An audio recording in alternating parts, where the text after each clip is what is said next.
আজকে বাংলাদেশ জামাত ইসলামীর আমির জাতীয় নেতা ডাক্তার শফিকুর রহমানের সাথে মাননীয় উপদেষ্টা প্রফেসর ডক্টর ইউনূস এবং তার সাথে উপদেষ্টাবৃন্দ মাননীয় প্রধান উপদেষ্টা ডক্টর ইউনূস এবং তার সহকর্মী অন্যান্য উপদেষ্টা আরও 3 জন ছিলেন এবং জামাত ইসলামীর পক্ষ থেকে আমরা এখানে গিয়েছিলাম। আমির জামাতের নেতৃত্বে জনাব সাইফুল অলঙ্কার মিলন, জামাত ইসলামী কেন্দ্রীয় নির্বাহী পরিষদ সদস্য হামিদুর রহমান আজাদ, আমি জামাতের কেন্দ্রীয় সহকারী সেক্রেটারি এবং সহকারী সেক্রেটারি মৌলানা আব্দুল হালিম।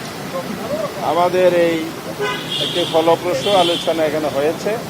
এ ব্যাপারে গণমাধ্যমের উদ্দেশ্যে, জাতির উদ্দেশ্যে এখন এ ব্যাপারে ব্রিফিং করছেন আমাদের সম্মানিত আমির Jamaat doctor Shafiqur Rahman. Design, elegance, beauty, সেরা পণ্য সবার জন্য জেভিকো। আসসালামু আলাইকুম রহমতুল্লাহ। আপনারা সবাই কেমন আছেন? আলহামদুলিল্লাহ। আপনারা ইতিমধ্যেই জেনেছেন যে আমরা আজকে মাননীয় প্রধান উপদেষ্টার সাথে সাক্ষাতের জন্য এখানে এসেছিলাম। উনি এবং ওনার সঙ্গে অন্যান্য সম্মানিত উপদেষ্টা মণ্ডলী সেখানে ছিলেন, প্রেস উইংয়ের লোকেরাও ছিলেন। আমরা দেশের বর্তমান বিদ্যমান পরিবেশ পরিস্থিতি নিয়ে কথা বলেছি।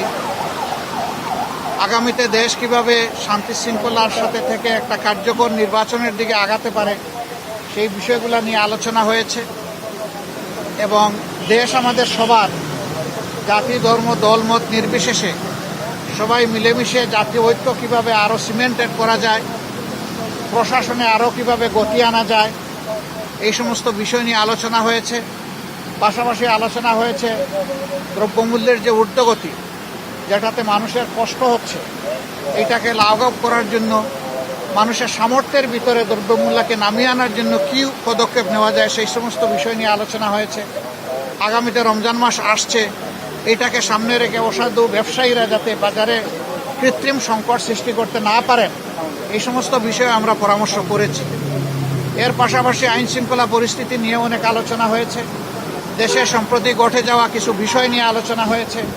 এই সকল আলোচনায় আমরা একমত হয়েছি যে দেশবাসীকে সাথে নিয়েই দেশকে সামনের দিকে এগিয়ে নেওয়ার চেষ্টা করতে হবে। আর দেশের স্বার্থবিরোধী কর্মকাণ্ডে যারাই জড়িত থাকবে তাদেরকে অবশ্যই আইনের আওতায় আনতে হবে। আইনের আওতায় এনে দেশকে শান্তি শৃঙ্খলা ফিরিয়ে দিতে হবে এবং এর জন্য প্রয়োজন হচ্ছে সর্বোচ্চ জাতীয় ঐক্য। দল মত ধর্ম ভিন্নতা থাকবে, এটা খুব স্বাভাবিক, কিন্তু জাতীয় স্বার্থের জায়গাগুলোতে আমরা যেন সবাই একমত থাকতে পারি, ঐক্যবদ্ধ থাকতে পারি। আপনাদের মাধ্যমে আমরা সেই আহ্বান জানাই এবং আমরা সেখানেও এটা তুলে ধরেছি। তো এই ছিল মোটামুটি আজকের আলোচনার বিষয়বস্তু। আমরা এখন বিদায় নিতে চাই। আপনাদের একান্ত জরুরি কোনো প্রশ্ন থাকলে করবেন, আদারওয়াইজ আমাদেরকে ছুটি দিলে খুশি হব।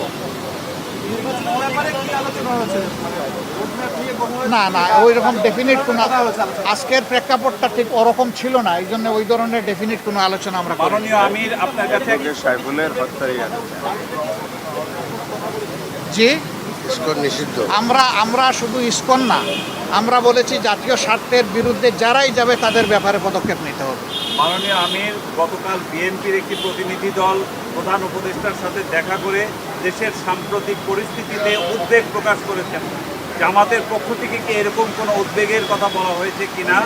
আর দ্বিতীয় কথা হলো যে বিএনপির পক্ষ থেকে সকল দলকে নিয়ে একটা জাতীয় ঐক্যের কথা বলা হয়েছে এবং বিএনপি বলেছে নির্বাচনের একটা রোড ম্যাপ। এই তিনটা কি আপনারা বলেছেন কিনা? না, জাতীয় ঐক্যের কথাটা অবভিয়াসলি এসেছে এবং আমাদের উদ্বেগ নিয়েই তো আমরা আলোচনা এখানে বসেছি। সেই উদ্বেগ ওই অর্থে নয় যে হায় হায় দেশ বলে গুল্লায় গেল, বিষয় তা না। বিষয় হচ্ছে আমাদের দেশের শান্তি শৃঙ্খলা কারা ধ্বংস করতে চায় তাদেরকে চিহ্নিত করতে হবে এবং ঐক্যবদ্ধভাবে এটার মোকাবেলা করতে হবে জাতি হিসাবে। যে আর কিছু নির্বাচন নিয়ে আপনাদের না, আমি বলেছি, অলরেডি বলেছি, এই ব্যাপারে উত্তর দিয়েছি। একেবারেই একমত, এখানে কোনো দ্বিমত নাই। জাতীয় ঐক্য অবশ্যই থাকতে হবে। নির্বাচন নিয়ে জামাতের বক্তব্যটা কি আসলে? না, আমাদের বক্তব্য তো আমরা পরিষ্কার করেছি যে মিনিমাম সংস্কার যেগুলো দরকার, যেমন আমাদের 41 দফা দাবি আছে সংস্কারের, কিন্তু এই সরকারের জন্য আমরা 41 দফা দেইনি। আপনাদের মাধ্যমে আমরা মাত্র 10 দফা দিয়েছি, জাতির সামনে উপস্থাপন করেছি এবং তাদেরকে আমরা হ্যান্ড ওভার দিয়েছি। আমরা চাই যে এই সংস্কারগুলো দ্রুত করা দরকার, এই সংস্কারগুলো করে যত দ্রুত সম্ভব নির্বাচন দিয়ে দেওয়া উচিত। জি, ধন্যবাদ সবাইকে। এখানে আমরা শেষ করতে চাই। অনেক ধন্যবাদ আপনাদের সহযোগিতার জন্য। আসসালামু আলাইকুম ওয়া রাহমাতুল্লাহ। আসাদ ভাই তো আমাদের সাথে রাজপথে থাকালো। বাবু না